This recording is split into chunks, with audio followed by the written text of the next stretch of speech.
Hello students, myself Monika Bhalla.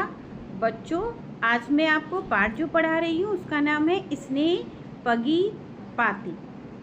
बच्चों, इसमें कोई संदेह नहीं कि संचार क्रांति व सामाजिक संचार, सोशल मीडिया से सुविधाएं तो बहुत ही हो गई हैं, लेकिन जो अपनापन है न जाने कहाँ खो गया है।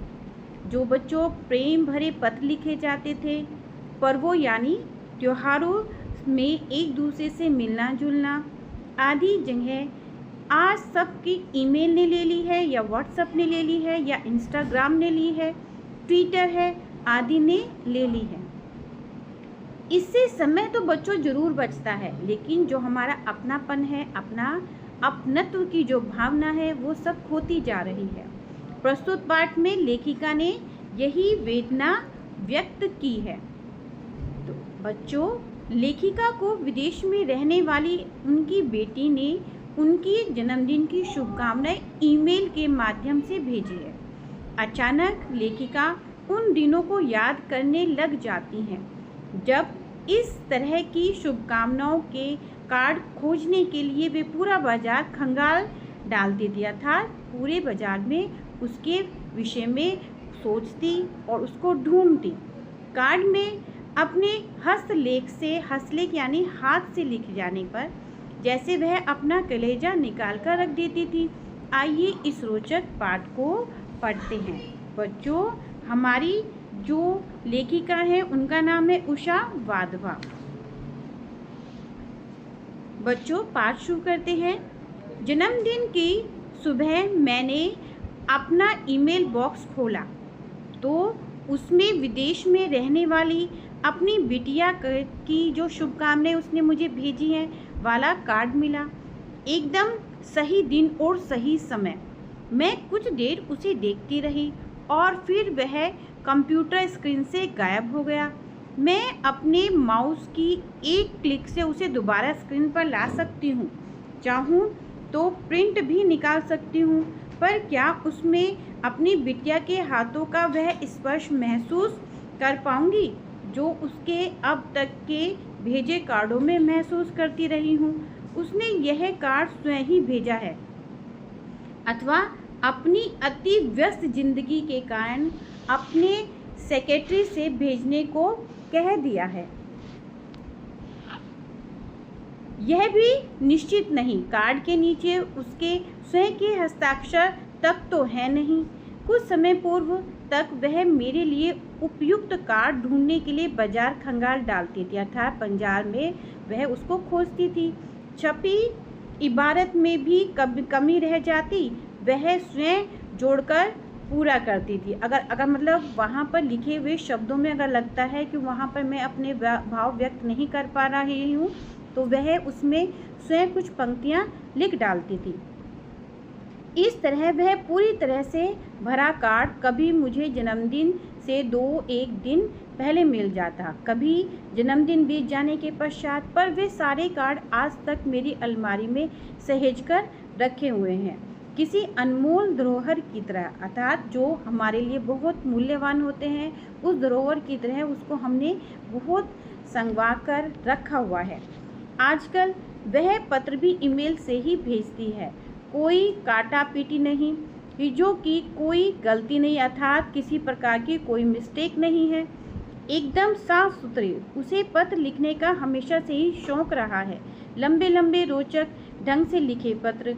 उसके पत्र इतने लंबे हुआ करते थे कि ऊपर नीचे हाशिए पर कुछ भी जगह न छूटती, अर्थात इधर उधर सब जगह वह अपनी जो भाव थे वो व्यक्त करती थी। नाम लिखने तक की भी स्पेस नहीं होता था, पर इससे क्या, मैं तो दूर से ही देखकर उसका पत्र पहचान सकती हूँ। कभी कभी उसके पत्रों पर चॉकलेट, टॉफ़ी या मक्खन के चिकने निशान होते थे। मैं कल्पना करती थी कि पत्र लिखने के लिए उसने अपनी नन्ही बिटिया को इन्हीं चीज़ों से फुसलाया होगा, और बिटिया ने धैर्य चुक जाने पर अपनी माँ का ध्यान आकर्षित करने की कोशिश में कागज़ को ही पकड़ लिया होगा।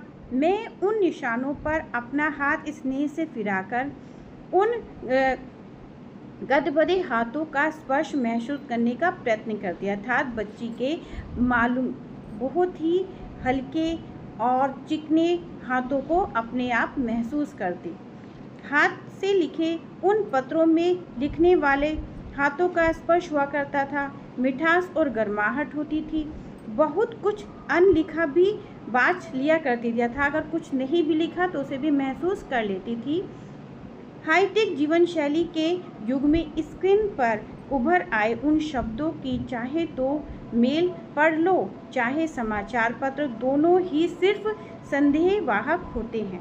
बस हमारे बचपन में डाकिये का आगमन दिन भर का समय अहम हिस्सा होता था। पहले बच्चों डाकिया आकर पत्र दिया करता था और पत्र का सभी को इंतजार रहता था। दिन में 3 बार आता था डाकिया। डाक डालते समय अपनी साइकिल की घंटी बजाता और बाहर से लौटा हर सदस्य एक बार लेटर बॉक्स में झांक अवश्य लेता कि कोई लेटर तो नहीं आया। पिताजी दफ्तर से लौटते तो उनका पहला प्रश्न यही होता कि कोई चिट्ठी आई क्या। सबसे अधिक प्रतीक्षा तो विवाहिता बहन को अपनी ससुराल से लिखे पत्रों की रहती। परिवार का हर व्यक्ति उन्हें चाव से पढ़ता। माँ स्वयं पढ़कर पाने के कारण हम सब भाई बहनों से एक एक बार उस पत्र को अवश्य पढ़वाकर सुन लेती, पर इसके बावजूद उनकी सुधा शांत न होती। वो उस पत्र को बार बार पढ़वाती रहती थी। गांव में पत्र बाँचने का काम प्राय डाकिया ही कर दिया करता था। अर्थात बाँचने का अर्थ होता है बच्चों कि जैसे अगर किसी से पत्र नहीं पढ़ा जाता तो वह दूसरों से पत्र को पढ़वा सकता था और ज़रूरत पड़ने पर उत्तर भी वही लिख देता था। कहा गया है कि खत का मजमून जान लेते हैं लिफाफा देखकर, अर्थात खत के बारे में वो पहचान लेते हैं। पत्र पढ़ने के पूर्व ही काफ़ी कुछ समय लेते थे। हम केसर छिड़का का पत्र आया तो चाचा के बेटे का हुआ, कोना कटा कार्ड आया तो मृत्यु समाचार है। यदि छात्रावास में रहकर पढ़ने वाले बेटे का पत्र आया तो अवश्य उसे पैसे की जरूरत आन पड़ी है, क्योंकि वैसे तो उसे अपनी अति व्यस्तता के कारण पत्र लिखने का समय ही नहीं मिलता था। पत्र को देखकर पत्र की लिखने वाले की स्थिति को हम पहचान सकते थे। किसी को तत्काल सूचना देनी होती तो तार भेजा जाता। तार मिलने पर कोई निश्चित समय नहीं होता है। देर रात को भी तार वाला आपकी सांकल खटकाकर अर्थात खूंटी खटकाकर तार पहुंचा जाता, पर जब तक उसके द्वारा आए बढ़ाए कागज पर हस्ताक्षर कर आप तार ले तब तक दिल इतनी जोर से धड़कता रहता कि लिफाफा खोलना कठिन।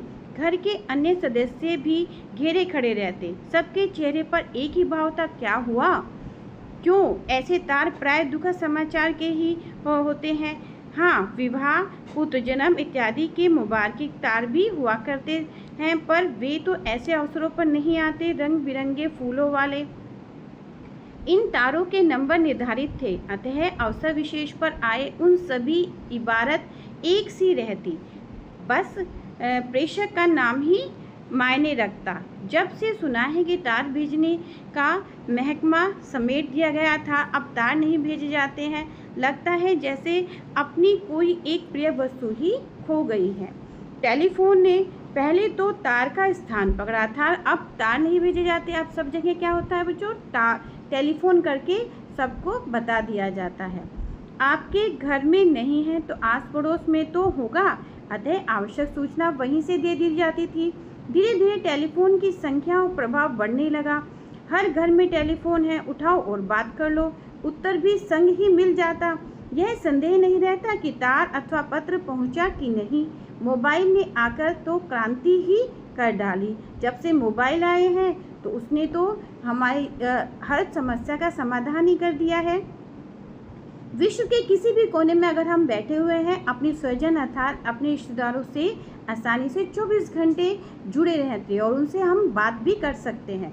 बात तो हो जाती है पर वह तसल्ली नहीं हो पाती जो लंबा समय पत्र पढ़कर हुआ करती थी।